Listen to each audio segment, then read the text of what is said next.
Salam alaikum, Azul Filaoun. Bonsoir. Chaque jour apporte son lot de faits marquant la déliquescence toujours plus profonde de notre système de santé. Il y a à l'évidence une rupture profonde de confiance entre les citoyens et le système de santé en état de dégradation avancée. Quel pathétique bilan du gouvernement de Tebboune concernant le domaine de la santé, à la crise du Covid qui s'est soldée par des centaines de morts par défaillance actée de l'administration de la santé et des structures publiques opérant dans ce secteur du type PCH. Faut-il se rappeler du manque d'oxygène dans nos hôpitaux qui a occasionné des milliers de décès sans aucune enquête n'ait été diligentée pour situer les responsabilités puis sanctionner afin que cela ne se reproduise plus. Où en est aujourd'hui le projet du conditionnement du vaccin chinois? A-t-il été validé? Est-il sur le marché? L'a-t-on exporté? Toutes ces questions, on les posera bien sûr dans notre émission. Comment les deux ministres de la Santé, de l'industrie pharmaceutique expliquent-ils le manque de produits anticancéreux sans qu'aucune mesure d'exception ne soit prise pour assurer la continuité des traitements et les procédures de soins?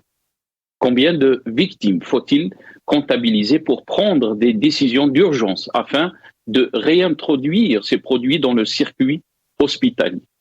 Où en est la nouvelle carte nationale de santé? Qu'a-t-on fait pour mettre fin au lobby de ce que l'on peut appeler la mafia du médicament et des équipements hospitaliers? Voilà le système de santé considéré par le chef de l'État comme étant le meilleur système de santé d'Afrique. Comment expliquer par ailleurs la fuite massive de nos médecins, pharmaciens, dentistes en Europe et particulièrement en France? Et si notre système épanouissait nos jeunes médecins? Il faut se rendre à l'évidence, notre pays, dans tout ce qu'il a entrepris, n'a produit que l'échec culturel. Échec dans l'éducation, la santé, l'industrie, le commerce. Il serait temps de faire le bilan et d'entamer la véritable rupture avec le système et son idéologie clanique et revenir à des valeurs de citoyenneté seules garantes d'un vivre ensemble opposé à un ordre juste.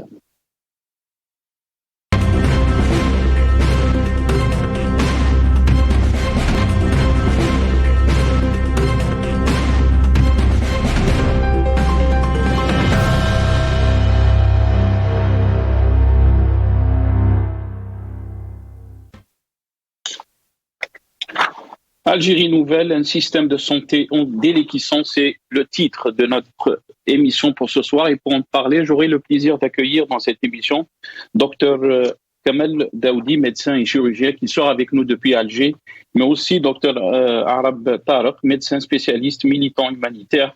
Il est avec nous depuis Paris, via Skype. Dr Tarek Arab, bonsoir. Merci beaucoup d'avoir accepté l'invitation. Marhaba bik, docteur.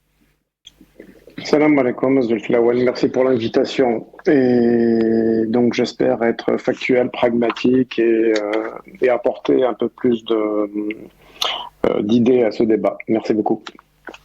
Merci beaucoup, docteur. Je vous remercie beaucoup d'avoir accepté l'invitation. Quand on parle de système de santé en Algérie, qu'est-ce qui vous vient donc à l'esprit? Qu'est-ce que vous êtes médecin vous-même? Vous êtes passé par ce système de santé en Algérie. Qu'est-ce qui vous vient à l'esprit, docteur?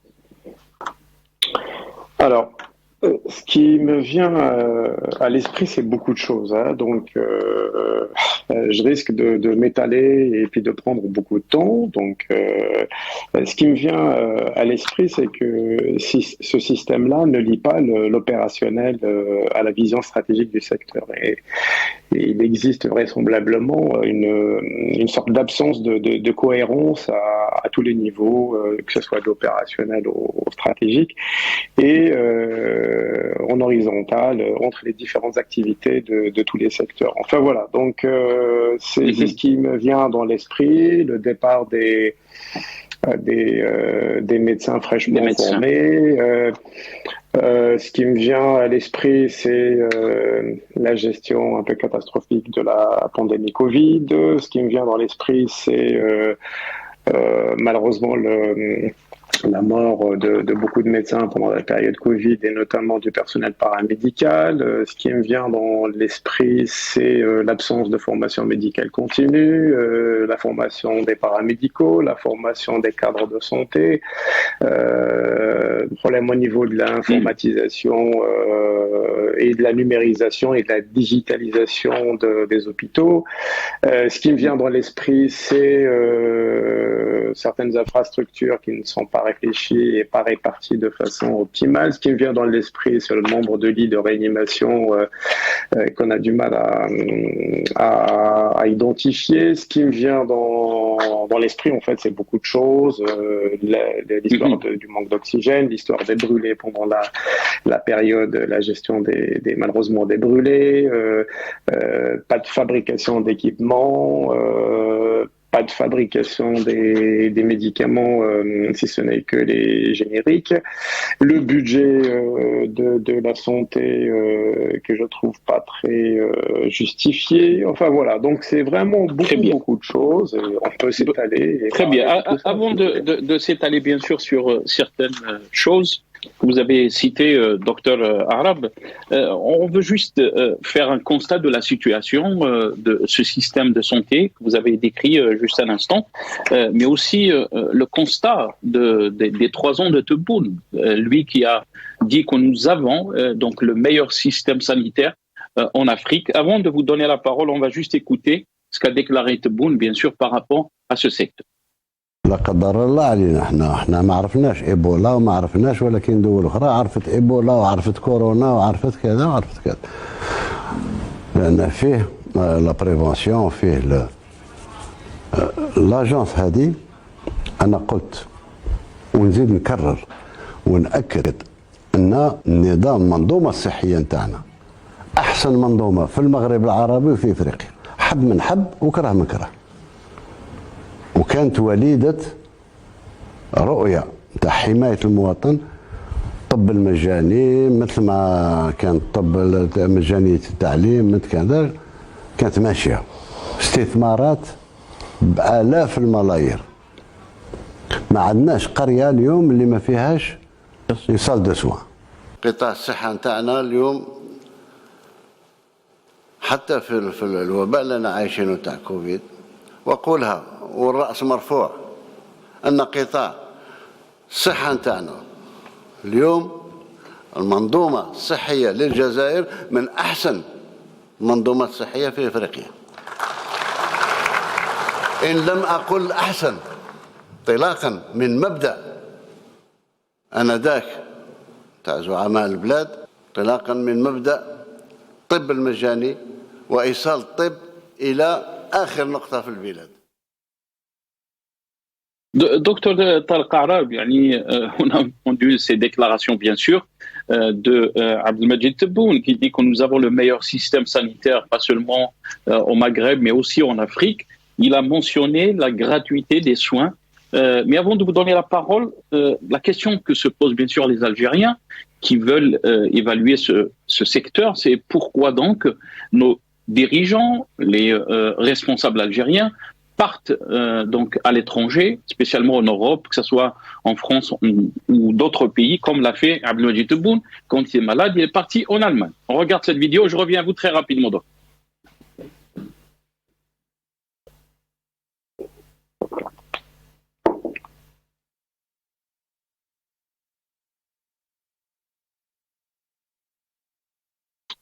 Désolé, on a un petit souci, on me dit à l'oreillette qu'on a un petit souci pour cette vidéo. On va essayer de vous la montrer très rapidement après avoir réglé ce souci.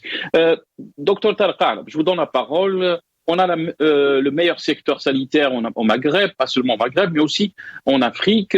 Et il faut s'estimer heureux de cette gratuité des soins. Qu'est-ce que vous en pensez, Tariq Arab? Alors, moi, je pense que chacun est libre d'exprimer ce qu'il a envie d'exprimer, mais moi, j'essaierai de rester pragmatique et factuel. Là, j'ai sous les yeux, je l'ai imprimé tout à l'heure, un rapport mondial qui accable le système de santé en Algérie qui date de 2021 et ce rapport international, il dévoile un peu les vérités sur le système de santé algérien. Donc, cette étude a été menée par des institutions internationales, dont la Johns Hopkins Center of Health Security de la Bloomberg School of Public Health et ainsi que le magazine économiste britannique qui est très connu. Et donc, dans cette étude-là, on a le classement du système de santé algérien dans le monde, donc sur 195 pays. Donc, il y a un certain nombre de critères qui ont été mis dans ce document que je trouve bien rédigé.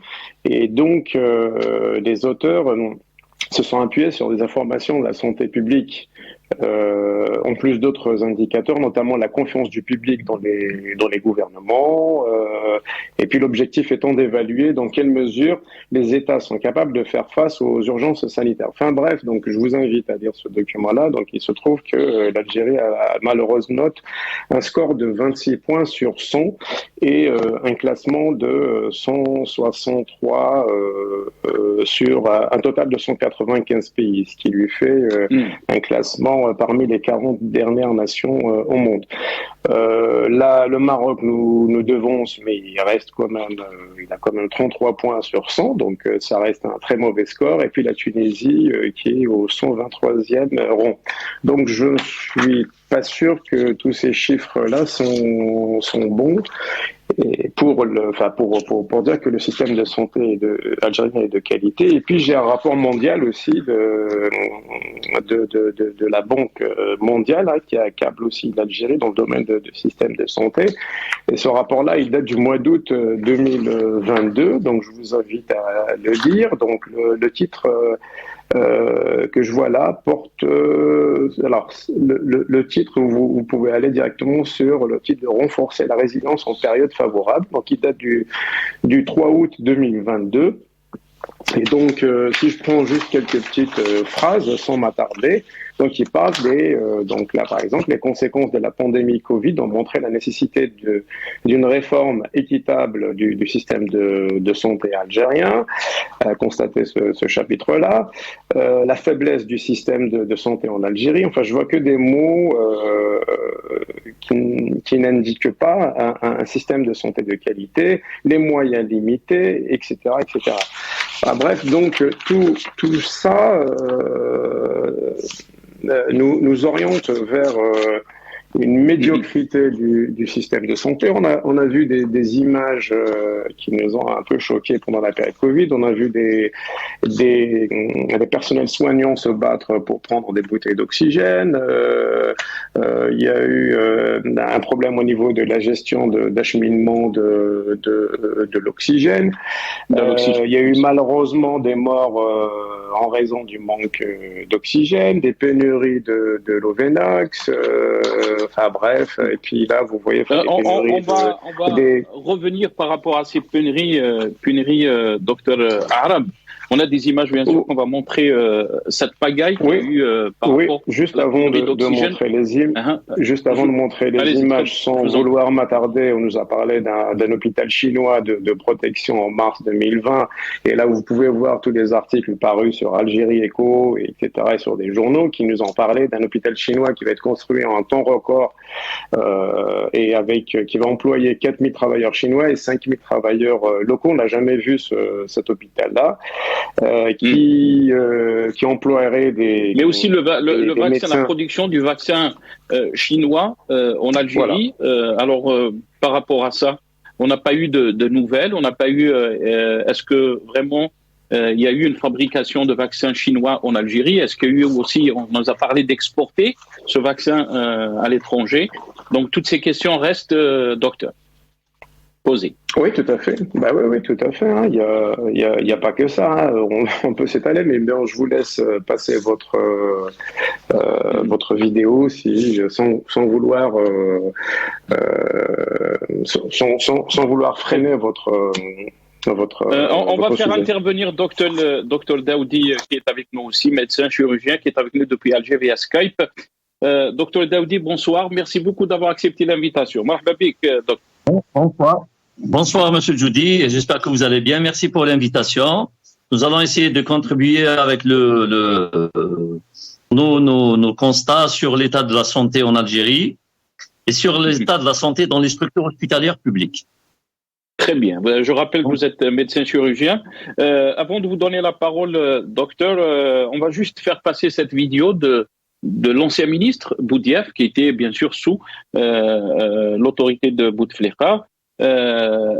Il nous a dit, donc il a fait ses déclarations, que le changement dans la santé va venir. Et ça, on parle du temps de Bouteflika. On l'écoute et je reviens à vous très rapidement, docteur. Soyez à mes côtés, le changement dans le système de la santé et c'est dans la faveur des citoyens de l'Algérie ونتاعكم الكل. اسمح لي راهو قانون توافقي. شوف les résistances هذوما doivent disparaître. ان شاء الله. اسمع ما كانش ان شاء الله من المطرق. ما كانش ان شاء الله مال المطرق. ما كانش ان شاء الله. كي تقول ان شاء الله في الجزائر معناها خليها مش عارف وين. نعم. Je suis décidé à changer. إطلاق تحقيقات ميدانية هي الورقة التي أخرجتها الوزارة من أجل تبني قرار. Docteur Kamel Daoudi, Inch'Allah, le Matareg, ça c'était du temps de Bouteflika. On parle bien sûr du bilan de Abdelmadjid Tebboune, 3 ans après, qui nous ont parlé de cette nouvelle Algérie, des nouvelles pratiques. Est-ce que vous pensez, on est dans cette logique, cette nouvelle Algérie, des nouvelles pratiques? Est-ce que le système sanitaire a évolué, a changé? Docteur Daoudi. Non, vous savez, le système de santé, il est dans sa pérennité. Donc, on ne peut pas dire qu'il a changé ou il va changer. Le problème, c'est qu'il faut avoir à l'esprit quelque chose qui s'appelle, quand on échoue, on tombe, il faut se relever. Donc, à mon point de vue, le système de santé a été tout le temps repompé, ressecouru, mais malheureusement, les bases n'ont pas été assainies. Parce que à la base, le système de santé c'est gagnant-gagnant. Le citoyen doit gagner, le praticien doit gagner et le trésor public doit aussi gagner. Quand on a une structure qui est rénovée, il y a eu la politique du système de réforme hospitalière.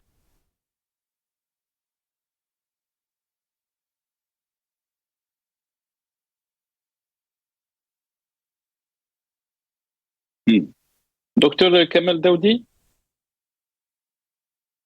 On a un petit souci avec la connexion avec M. Daoudi, la connexion. En Algérie, on va essayer de faire passer le soundbite aid si c'est possible, nos amis de la régie.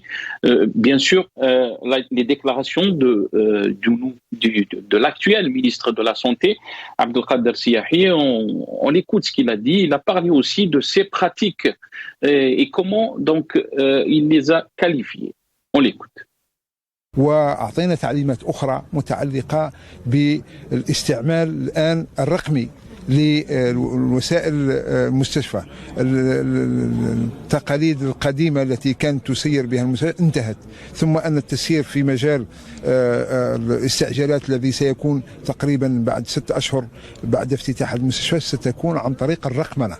يعني كل المسائل المتعلقة بالتكفل بالمريض وبملفه الطبي وبعلاجاته كلها تكون عن طريق الرقمنة، وهذا الشيء راح تتميز به مدينة بومرداس، ثم الولاية كلها راح تستفيد لأنه 240.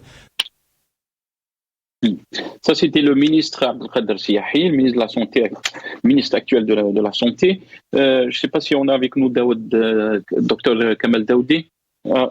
Pas encore, on me dit. Talqa Arab, je vais vous donner la parole. On a entendu bien sûr l'ancien ministre Boudiaf qui a parlé donc du changement dans la santé. Il a dit que le changement va venir. Ça, c'était le temps de Bouteflika. Et là, le ministre de Siahi qui parle donc des anciennes pratiques qui sont révolues d'après lui.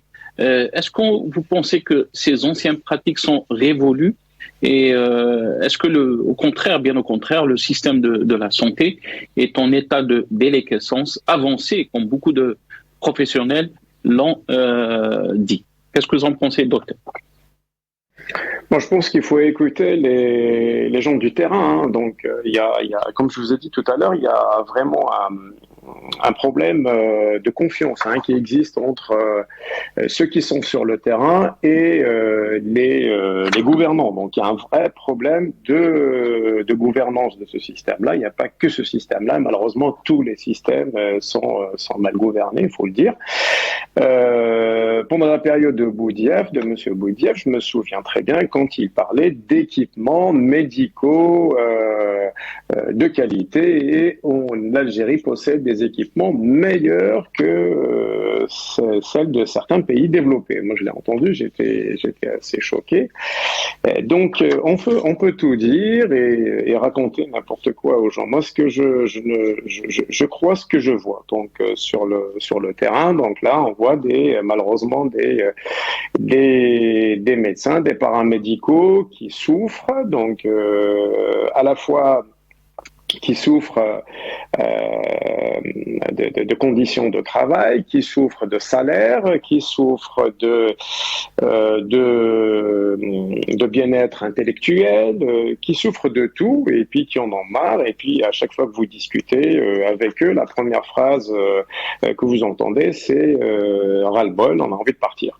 Donc ça, pour moi, c'est le meilleur indicateur qui montre si le système de santé est attractive ou pas attractive. Et la problématique, elle est beaucoup plus comment dire, elle est plus importante que cela. Donc, il faut savoir une chose, c'est que autour du patient, vous avez 4 éléments ou 4 niveaux de compétences. Vous avez les équipes de soins, donc constituées par les médecins, les paramédicaux, les cadres hospitaliers. Ceux-là, il faudrait qu'ils soient formés, il faudrait qu'il y ait un équipement optimal.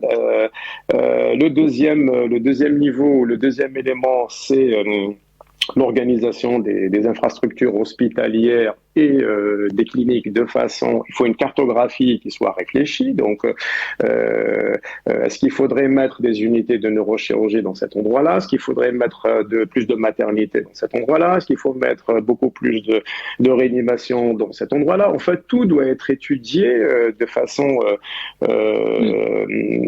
avec une approche managériale qui soit simplifiée, qui soit logique, et qui soit très pragmatique et puis très transparente. Donc, il faut être transparent aussi. Et par-dessus tout ça, vous avez parlé, docteur Al, vous avez parlé de formation, et on a écouté Abdelmajid Tebboune parler des médecins algériens et les qualifier des meilleurs médecins au monde. On va l'écouter et je reviens à vous après cette vidéo. الأطباء نتاعنا من أحسن الأطباء في العالم، وراني نقولها ماهيش باش بروفوكا ريسيدونس دو بوال. اليوم الأطباء نتاعنا اللي راهم لاجئين في أوروبا يعتبروهم أنهم من الأحسن والأفضل. إذن رفعوا راسنا شوية، واش احنا قاع لا شيء ولا واش في الدنيا هذه؟ نتأثروا صح، ولكن أثروا احنا تاني. عندنا منظومة نحترمها، أدت معاليها، نصلحها باش يفوت المرحلة الأخرى. Docteur Tarek Arab, je vous donne la parole très rapidement parce qu'on me dit que Dr Kamel Daoudi est avec nous. Qu'est-ce que vous pensez de ces déclarations de Abdelmajid Tebboune? Il dit que nos médecins, bien sûr, sont parmi les meilleurs médecins au monde, et vous pouvez demander donc l'avis des médecins qui sont installés à l'étranger, dont vous êtes aussi installé en France. Qu'est-ce que vous pensez, docteur Tarek Arab, et pourquoi les médecins algériens fuient l'Algérie? Alors, deux questions. Donc, première question, alors, est-ce que les médecins algériens sont les meilleurs au monde? Donc, moi, je ne suis pas dans cet état d'esprit-là de comparer les médecins algériens avec les médecins français ou les médecins belges, les médecins marocains, non. Moi, tout ce que je sais, c'est que le diplôme algérien n'est pas reconnu en Europe et il faut passer par plusieurs étapes, c'est-à-dire il faut passer des concours, des examens et puis être filtré. Donc, ce filtre-là donc est très rigoureux, donc ça nous demande beaucoup de travail, un investissement à la fois de temps, un investissement de revoir certaines notions qui nous dépassent. Donc beaucoup ont cette rage de réussir. Donc certains réussissent et puis d'autres ne réussissent pas. Donc nous ne pouvons pas les classer parmi les meilleurs. Hein. Il y a d'excellents médecins belges, il y a des médecins tunisiens, il y a des médecins marocains. Enfin bon, c'est assez cosmopolite. Donc nous avons un état d'esprit qui est en dehors des frontières. Donc, moi, je travaille tous les jours avec des médecins de nationalités différentes. Il n'y a aucun comparatif de nationalité et j'ai pas envie de tomber dans cet état d'esprit-là. Deuxième question, pourquoi les médecins algériens fuient? Là, c'est une question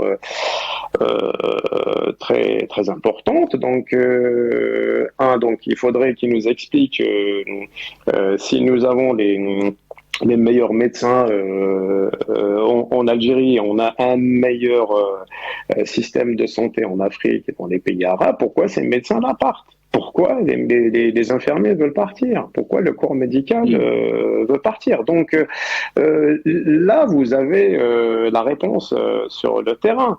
Donc c'est un médecin spécialiste qui est payé à 500 € approximativement, le comparons avec le médecin tunisien et le médecin marocain qui sont payés 2 fois plus, voire même 2 fois et demi plus que lui.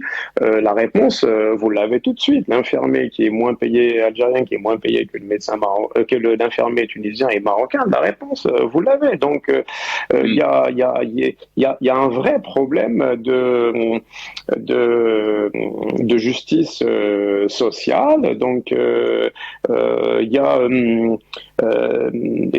malheureusement une absence d'équitabilité au niveau des salaires et même du budget du secteur. Vous êtes en train de dire, docteur Tarek, excusez-moi, je vous ai coupé la parole, que les médecins algériens sont sous-payés par rapport à leurs confrères en Tunisie ou au Maroc? Oui, tout à fait, oui. Tout à fait. Il suffit de regarder les grilles salariales des médecins algériens et des médecins tunisiens et des médecins marocains. Vous avez tout de suite la réponse, hein, que ce soit au niveau des médecins généralistes, que ce soit au niveau des médecins spécialistes. Donc, il y a un vrai problème. Donc, les médecins marocains et tunisiens quittent moins leur pays que les médecins algériens. Donc, la question, pourquoi?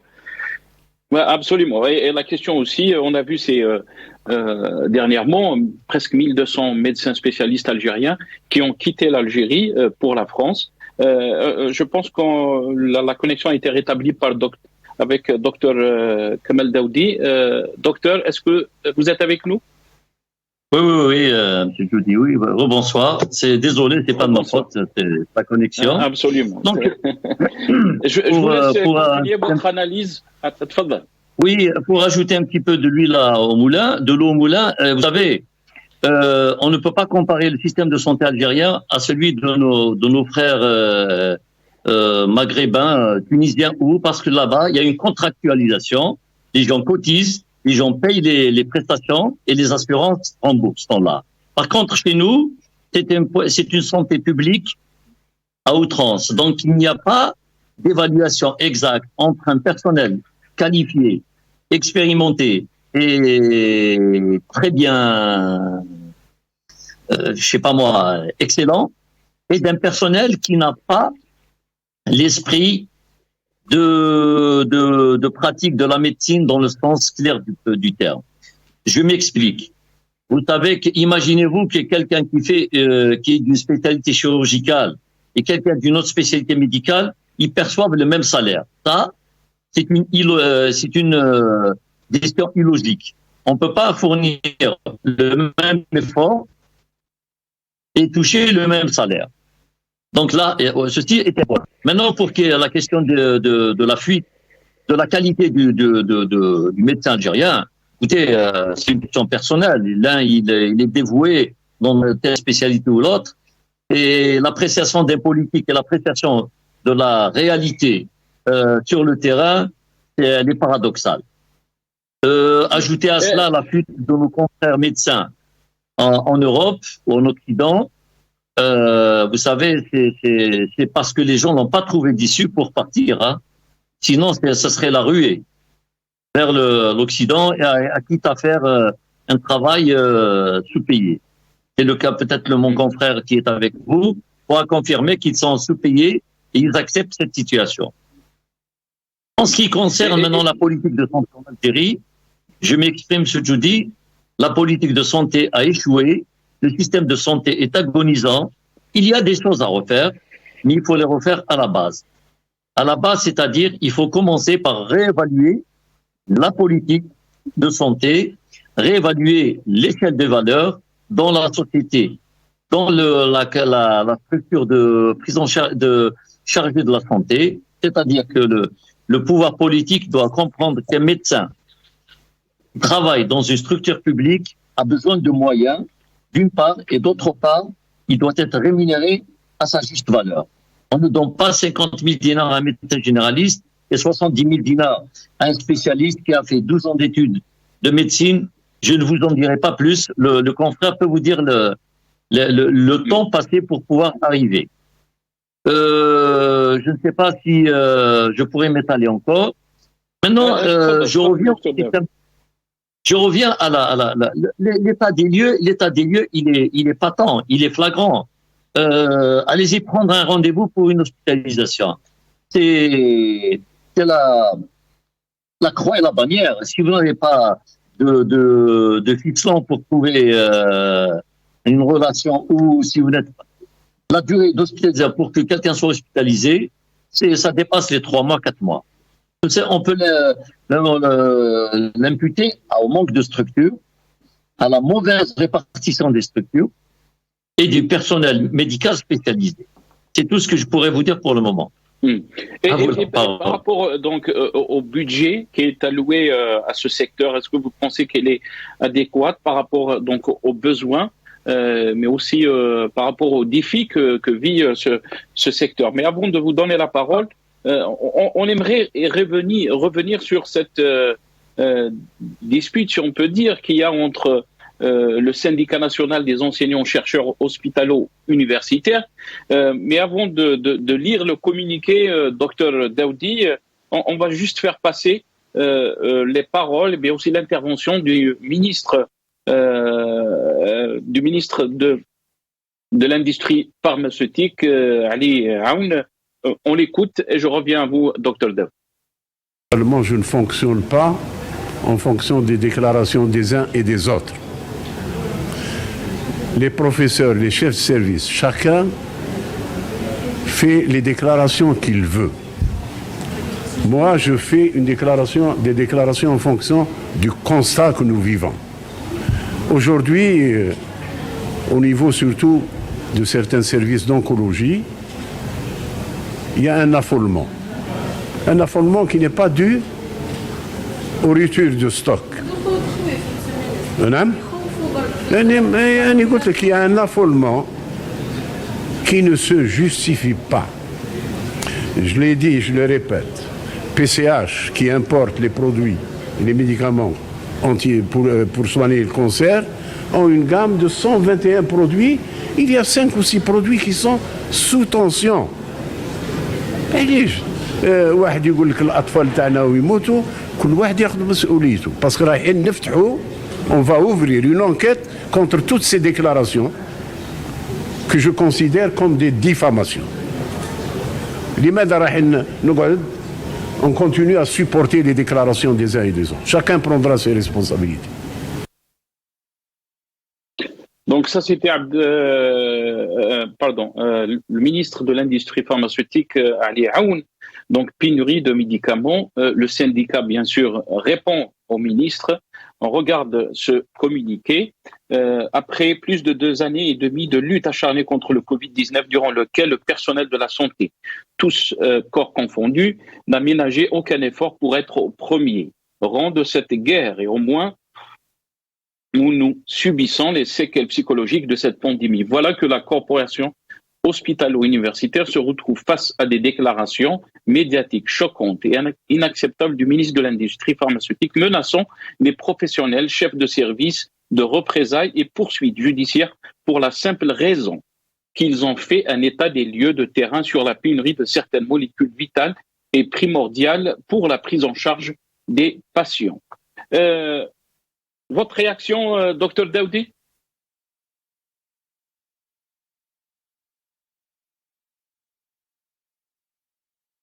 Dr Daoudi? Est-ce qu'il est avec nous, Dr Daoudi? Non, un petit souci aussi de connexion. Dr Tarek Arab, qu'est-ce que vous en pensez donc de cette déclaration, de ce communiqué du syndicat national des enseignants chercheurs hospitalo-universitaires? Bien sûr, ce communiqué, c'est pour répondre au ministre de l'Industrie pharmaceutique, Ali Aoun. Ce syndicat s'est exprimé, donc ils veulent exprimer ce qui se passe sur le terrain. Donc après, moi, la situation exacte concernant tout ce qui est acheminement des produits, notamment des médicaments pour les cancéreux, je la connais pas avec exactitude, mais je peux vous dire que je reçois quasiment toutes les semaines des appels, des gens qui manquent tel produit cancéreux, est-ce que je peux aider, etc. Donc je suis un peu dans le même état d'esprit que ce syndicat qui défend bien sûr des patients, qui défend des professionnels qui veulent travailler dans des conditions correctes. Donc, s'il y a un retard au niveau des acheminements de ces médicaments extrêmement importants, si un patient a un cancer, malheureusement ce cancer évolue et il risque de payer les frais s'il y a un retard de début de traitement cancérologique. Donc ça, le facteur temps est extrêmement important pour nous, les médecins, notamment dans le secteur de cancérologie. Donc voilà, et en amont de tout ça, il y a des problèmes aussi de dépistage aussi. Ça, on peut s'étaler pendant des heures et parler de ce sujet-là. Donc, voilà. Donc, faire peur aux gens et de dire attention à vos déclarations et s'il y a une certitude par rapport à ces informations, je pense qu'il ne faut pas avoir peur. Il faut dire ce qu'il y a, c'est tout. Absolument. Et la façon dont le ministre approche cette affaire de pénurie, docteur, il menace même les chefs de service. Est-ce que vous pensez qu'on est toujours dans ce bras de fer chaque fois qu'on essaye donc de décrire la situation d'un secteur, on est toujours menacé de représailles par la justice. Qu'est-ce que vous en pensez par rapport à ces pratiques? Est-ce qu'on est dans les nouvelles pratiques qu'on nous a dit par rapport à cette nouvelle Algérie? Vous avez répondu à la question. Ces pratiques-là freinent les débats, freinent la liberté de penser, freinent ce qu'on a envie d'exprimer de façon libre. Et le tout, c'est d'avoir des arguments et être objectif. Donc, au contraire, il faut laisser les gens s'exprimer. Donc, la crise de l'oxygène, on l'a vu. Personne ne peut nous dire qu'il n'y avait pas de pénurie d'oxygène. Il y a même un candidat à l'élection présidentielle, si je me souviens bien, qui est mort par manque d'oxygène dans un des hôpitaux d'Alger. Donc, voilà. Donc, pénurie de l'Ovenox, on a entendu parler de cette histoire-là. Donc après, est-ce qu'il y a un problème au niveau de la répartition de l'oxygène ou répartition des anticoagulants, etc. Peu importe. De toute façon, le problème est ressenti sur le terrain par tous les professionnels et par ricochet, ça retentit sur les patients. Très bien. Reste avec nous, Dr Tarek Arab. Je pense que Dr Daoudi est avec nous. Dr Daoudi? Docteur Daoudi, est-ce que vous m'entendez, Docteur Daoudi? Oui, je vous écoute, mais l'image, il n'y est pas. C'est pas un souci. Allô? Ah, très bien. Allô? Non, voilà. Très bien, on vous entend. On vous entend, Oui. Docteur Daoudi. Très bien. Excusez-moi, j'ai fait passer les déclarations du ministre de l'Industrie pharmaceutique, Ali Aoun, mais aussi, est-ce que vous m'entendez? Oui, je vous écoute. Je vous entends. Très bien. Donc, on a fait passer les déclarations du ministre. Allô? Oui, alors, je pense qu'on a un petit souci de connexion. Vous savez, اتفضل docteur. C'est un conflit.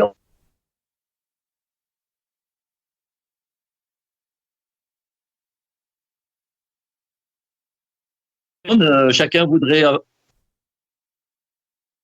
avoir la même mise sur la situation que vivent les atteints de cancer, parce que je suis même sur les services d'oncologie ou les résidents en premier lieu.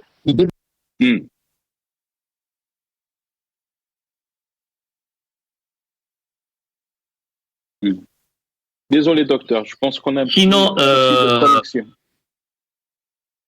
On a un petit souci de connexion.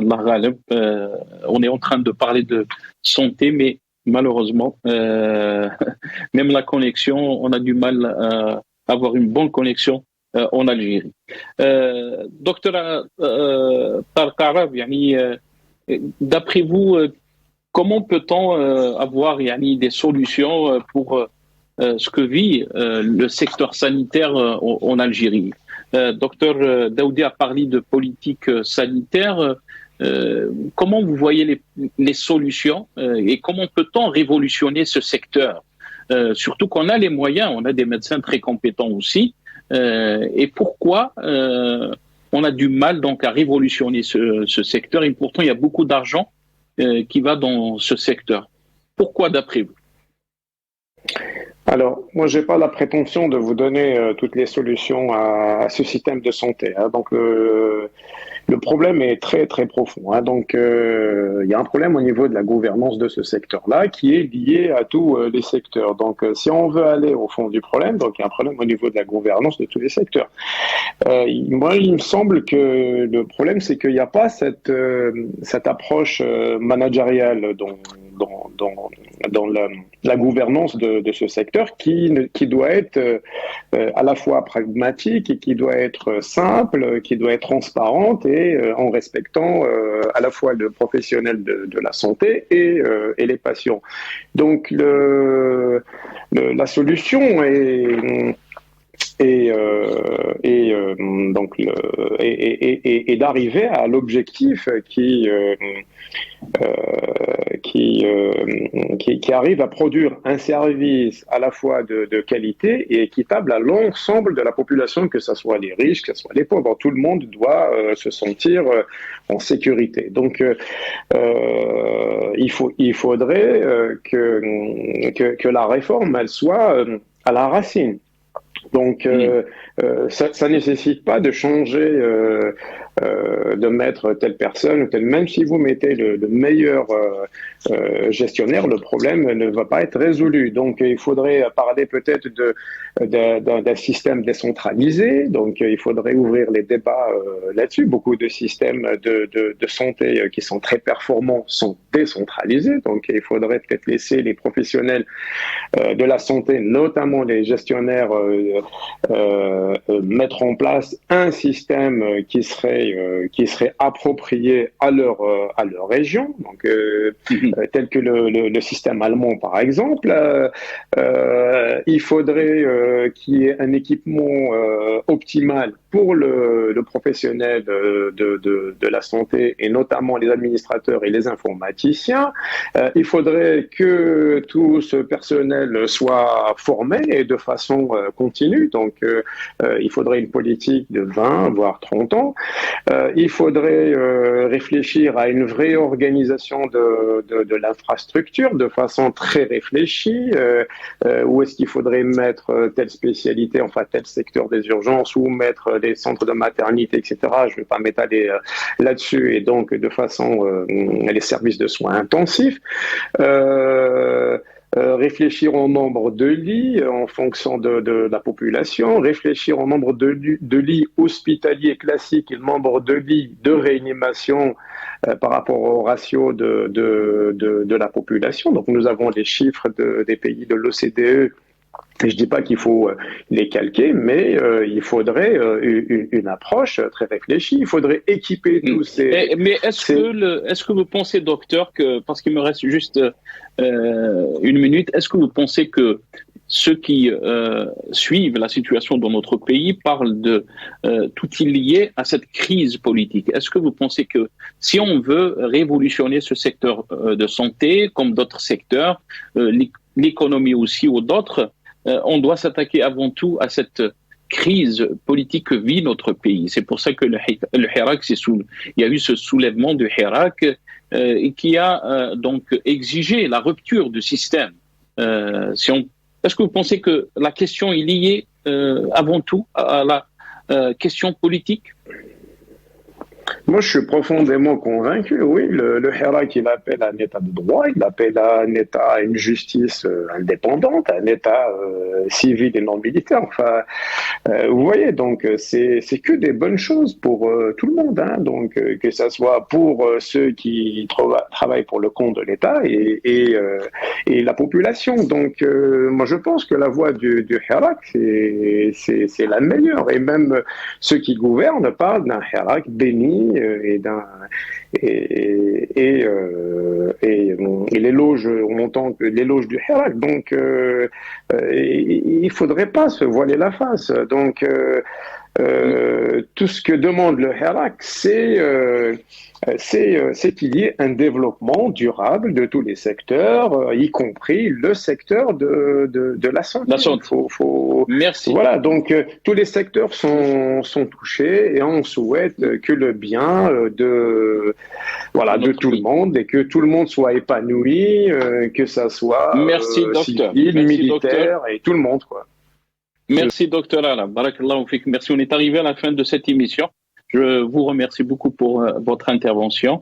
Docteur Tarek Arab, médecin spécialiste, militant humanitaire, qui est avec nous depuis Paris via Skype. Je remercie aussi docteur Kamal Daoudi, médecin chirurgien, qui est avec nous depuis Alger. Désolé pour ces petits soucis de connexion avec docteur Daoudi. Merci d'avoir suivi cette émission.